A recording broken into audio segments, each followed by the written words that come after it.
UGCने एक नवीन इक्विटी कायदा आणलाय आणि त्यामुळे भारताच्या उच्च शिक्षण क्षेत्रात अक्षरशः वादळ निर्माण झालंय. चला, आपण ह्या नियमावलीचा सखोल आढावा घेऊया. आता विचार करा, एका नवीन शैक्षणिक कायद्याला काळा कायदा का म्हटलं जात असेल? या नियमामुळे देशभरात आंदोलनं पेटली आहेत, अनेक मोठ्या अधिकाऱ्यांनी राजीनामे दिलेत. आणि काळा कायदा हा शब्द तो तर आपल्याला थेट भारताच्या स्वातंत्र्य लढ्याची आठवण करून देतो. तर नक्की असं काय आहे या कायद्यात? तर या कायद्यामुळे एक संतापाची लाटच उसळली आहे. आणि सगळ्यात आश्चर्याची गोष्ट काय आहे माहितीये? याला फक्त विद्यार्थीच नाहीत, तर मोठे वकील आणि चक्क सरकार समर्थक मानले जाणारे अधिकारी सुद्धा विरोध करतायत. यावरूनच आपल्याला कळतं की हा विरोध किती मोठा आणि व्यापक आहे. बरं, हा जो कायदा आहे तो विद्यापीठ अनुदान आयोगाने म्हणजे UGCने आणला आहे. त्याचं नाव आहे उच्च शिक्षण संस्थांमध्ये इक्विटीचा प्रचार नियमन 2026. आता सरकारचं म्हणणं आहे की याचा उद्देश एका खूप मोठ्या समस्येवर तोडगा काढणं आहे.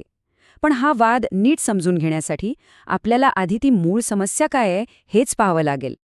तर ती समस्या आहे कॅम्पसमधला भेदभाव. हो, सरकारचा अधिकृत कारण असं आहे की विद्यापीठांमध्ये जो गंभीर आणि सातत्याने जातीय भेदभाव होतोय त्याला आळा घालण्यासाठी हे कठोर नियम खूप आवश्यक आहेत. हे बघा, कॅन्टीनपासून वसतिगृहापर्यंत प्रत्येक क्षणी माझ्या जातीवरून मला टोमणे मारले जातात आणि माझ्यासोबत भेदभाव केला जातो. हे शब्द रोहित वेमुलाच्या अनुभवावरून घेतले आहेत. त्याच्या दुःखद आत्महत्येने आपल्या देशातल्या मोठ्या शिक्षण संस्थांमधलं जातीय भेदभावाचं भीषण वास्तव सगळ्यांसमोर आणलं. आणि ही काही एकटी घटना नाहीये. डॉक्टर पायल तडवी यांची कहाणी पण अशीच आहे. जात आणि धर्माच्या नावाखाली तिला इतका त्रास दिला गेला, इतकं रॅगिंग झालं की तिने आत्महत्या केली. यावरून हेच दिसतं की हा भेदभाव फक्त मानसिक छळापुरता नाही, तो अक्षरशः जीवघेणा ठरू शकतो. तर मग रोहित वेमुला आणि पायल तडवीसारख्या घटनांना आळा घालण्यासाठीच UGCने आपले नवीन इक्विटी नियम आणले आहेत. त्यांनी काय केलंय, 2012ची जी जुनी नियमावली होती ती बदलून आता एक नवीन, जास्त कठोर आणि कायदेशीररित्या बंधनकारक असलेलं धोरण लागू केलंय. आता या नव्या कायद्याचा सगळा गाभा म्हणजे त्याची मुख्य संकल्पना आहे इक्विटी. हा शब्द या संपूर्ण वादाच्या केंद्रस्थानी आहे. याचा अर्थ फक्त समान संधी देणं नाही, तर योग्य परिणाम साधण्यासाठी प्रत्येकाला त्याच्या गरजेनुसार मदत करणं आहे. चला, हा नेमका काय प्रकार आहे ते समजून घेऊ. तर हे नवीन नियम नक्की काय सांगतात? यात मुख्य 3 आदेश आहेत. पहिलं म्हणजे प्रत्येक विद्यापीठात SC, ST, OBC विद्यार्थ्यांसाठी एक तक्रार निवारण कक्ष असलाच पाहिजे. दुसरं म्हणजे ॲडमिशन आणि हॉस्टेल वाटपात पूर्ण पारदर्शकता हवी, जेणेकरून भेदभाव टाळता येईल.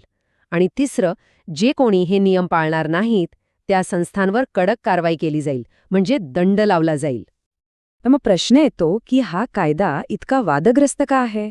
तर याचं उत्तर आपल्याला इक्विटी आणि समानता या 2 शब्दांमधल्या फरकात सापडतं.